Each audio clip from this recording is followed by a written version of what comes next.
Hello बच्चों, welcome back to target batch 2022-23। और आज मैं लेकर आया हूँ क्लास 10th के बच्चों के लिए मैथ का चैप्टर नंबर 1 रियल नंबर। और आज है डे 7 जहाँ पे एक नए प्रश्न के साथ मैं आ रहा हूँ आपको बताने कि जब भी आपको कोई प्रश्न पूछे जिसमें पूछा जाए prove that root two is an irrational number, यानी रूट टू एक इरेशनल नंबर है, ये जब भी आपको प्रूफ करने के लिए आए तो इसे कैसे हम प्रूफ करेंगे ये मैं आज बताने जा रहा हूँ। तो सबसे पहले कि रूट टू इरेशनल नंबर है या नहीं है वो हम बाद में प्रूफ करेंगे। पहले हम ये मान लेते हैं कि रूट टू क्या है, कि एक रेशनल नंबर है। मीन्स यहां पे हम पहले स्टेप में लिखेंगे let us assume that root two is a rational number. यानी हम पहले एज्यूम कर लेते हैं, मान लेते हैं कि रूट टू जो है वो रेशनल नंबर है। और अगर रूट टू रेशनल नंबर है तो रूट टू को हम P अपान क्यू के फॉर्म में लिख सकते हैं, where P and Q are integers and Q is not equal to zero, जो कि रेशनल नंबर का डेफिनेशन भी है। तो सबसे पहले अगर हम बात करेंगे P और Q का, तो P और Q इंटीजर्स है तो इंटीजर्स में कॉमन फैक्टर भी हो सकते हैं। तो हम यहां मान लेते हैं कि सपोज P एंड Q, क्या मान लेते हैं, suppose P and Q have a common factor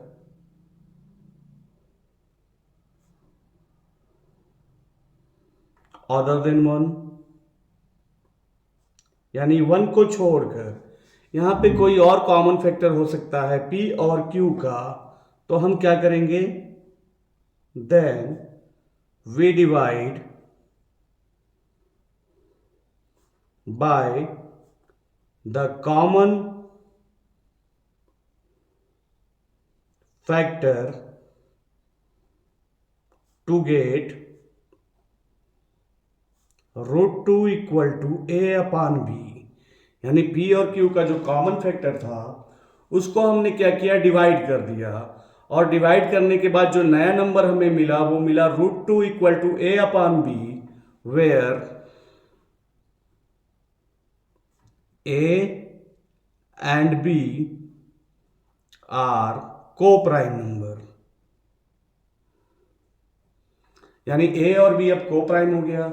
अब को प्राइम होने का मतलब है कि ए और बी में वन को छोड़कर कोई दूसरा कॉमन फैक्टर नहीं है। अब इसके आगे हमें क्या करना है कि जैसे कि हमें पता है कि रेशनल नंबर पे जब भी वर्क करेंगे तो हमें ये रूट टू का रूट हटाना होगा।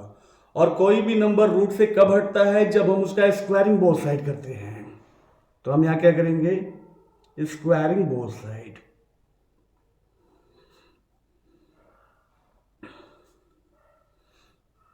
And we get root two का स्क्वायर हो जाएगा 2, ए का स्क्वायर हो जाएगा ए स्क्वायर, और बी का स्क्वायर हो जाएगा अपान में बी स्क्वायर। फिर हम क्या करेंगे, इसको क्रॉस मल्टीप्लाई करेंगे तो 2b² equal to A square मिला। अगर 2b² equal to A square मिला तो एक थ्योरम है हमारे पास 1.2 में, वो बोलता है कि अगर p डिवाइड ए स्क्वायर देन p डिवाइड ए। अगर कोई अगर प्राइम नंबर p है, अगर वो किसी नंबर के स्क्वायर से डिवाइड होता है तो वो उस नंबर से भी डिवाइड होगा। यानी यहां पे हमें मिलेगा क्या, देयरफॉर बी स्क्वायर, यहां पे हमें मिलेगा 2 डिवाइड्स बी स्क्वायर। और अगर 2b² से डिवाइड होगा तो 2 डिवाइड्स बी से भी हो जाएगा। ये हमारा इक्वेशन हो गया 1। और ये कैसे हुआ? Bye theorem.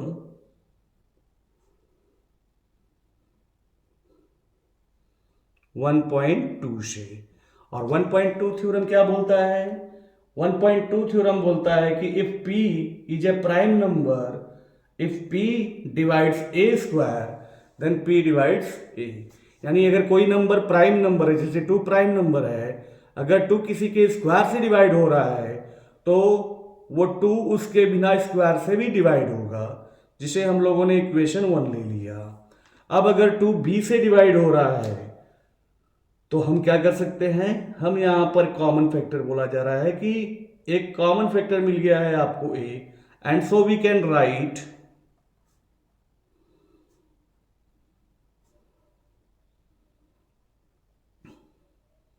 a equal to 2c। यानी हम a को 2c लिख सकते हैं, ठीक है, क्योंकि a क्या हो रहा है? 2 से भी डिवाइड हो रहा है।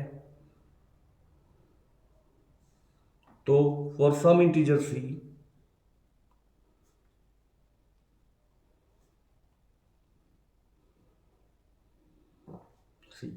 अब हम इसको पुट कर लेते हैं, सब्स्टिट्यूट कर लेते हैं। Substituting for a we get, अब a के जगह पे हम 2c लिख देंगे तो हमें मिलेगा 2b square equal to 2c square, 2c का होल स्क्वायर। यानी ये हो जाएगा 2b square equal to 4c square, 2 से 4 कट जाएगा, बचेगा 2। यानी b square equal to 2c square मिला। इस बार हमें साफ साफ मिला, देयरफॉर 2 डिवाइड्स b स्क्वायर, और अगर 2b स्क्वायर से डिवाइड होगा तो 2 is also divides b bye theorem 1.2। और ये हो गया हमारा इक्वेशन 2। अब इक्वेशन 1 एंड 2 से हमें मिलेगा, from equation 1 and 2 we get 2 divides a and b both. यानी 2a और b से दोनों से डिवाइड हो जा रहा है, यानी कि a और b का कॉमन फैक्टर 2 हो जा रहा है। जबकि हम लोगों ने क्या बोला था? हमने बताया था कि but we have a and b have no common factor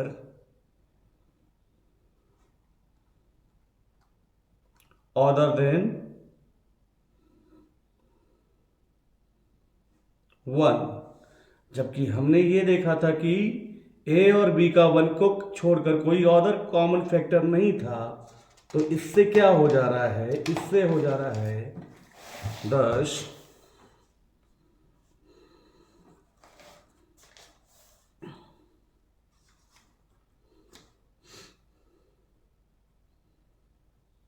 this contradict that the fact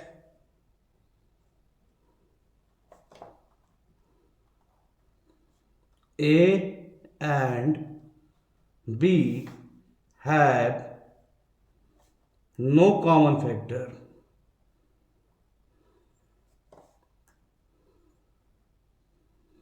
जो कि ये कंट्रडिक्ट कर रहा है कि A और B का कॉमन फैक्टर नहीं है अदर देन 1।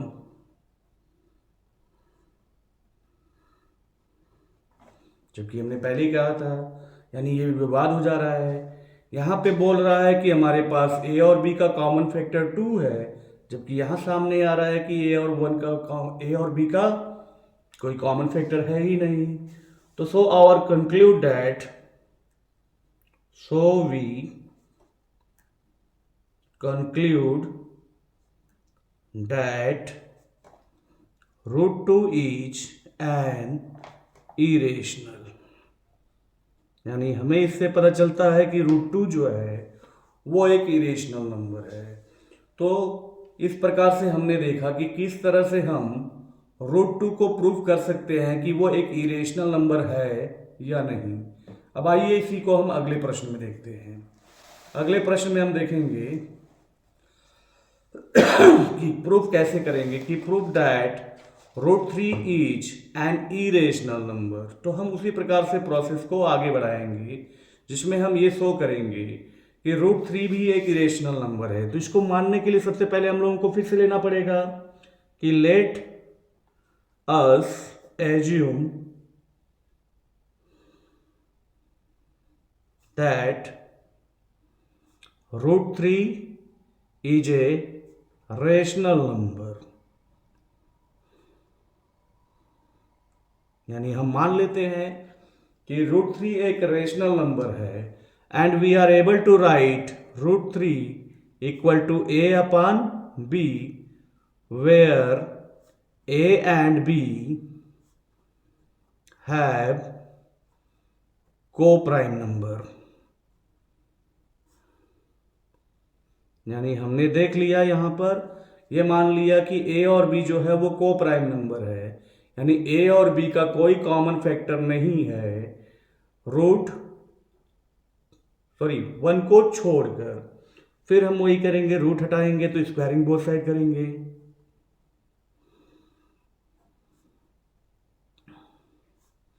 अब स्क्वायरिंग बोथ साइड करेंगे तो हमें मिलेगा 3 equal to A square upon B square. यानी हम इसे लिख सकते हैं 3b square equal to A square.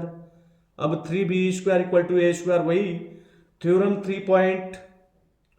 Theorem 1.2 से पता चलता है कि 3 डिवाइड्स ए स्क्वायर, और अगर 3 ए स्क्वायर से डिवाइड होगा तो इससे आपको मिलेगा 3 डिवाइड्स ए बाय थ्योरम 1.2, जिससे ये हो जाएगा हमारा इक्वेशन 1। अब इसके बाद फिर हम क्या करेंगे कि हम लोगों को a को 3c के रूप में लेना होगा, क्योंकि 3 से डिवाइड हो रहा है a, और अगर 3 से a डिवाइड हो रहा है तो हम ले सकते हैं, we can write a equal to 3c। क्यों? क्योंकि a 3 से डिवाइड हो रहा है तो हम 3c लिख सकते हैं a की value, where for some integer c। अब इसको हम सब्स्टिट्यूट कर देते हैं। Substituting a we get 3b square equal to 3a का होल स्क्वायर, जिसे स्क्वायर करने पे हो जाएगा 3b square equal to 9a square. 3 से 9 कट के 3 हो जाएगा, यानी b square equal to 3a square. अब ये साफ साफ दिख रहा है कि देयरफॉर 3 डिवाइड्स b स्क्वायर, और 3 अगर b स्क्वायर से डिवाइड हो रहा है तो 3 डिवाइड्स हो जाएगा आपका b bye theorem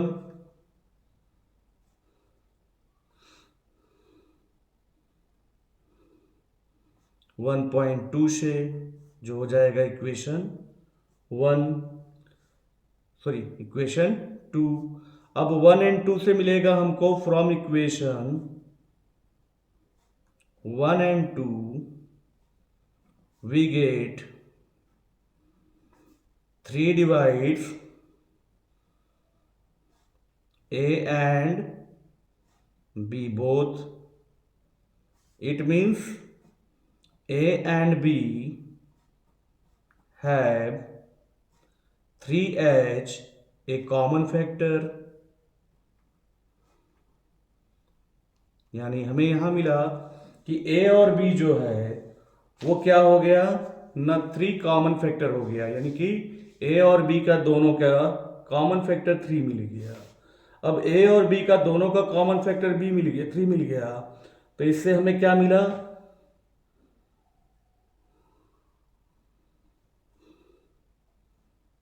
but this contradicts that the fact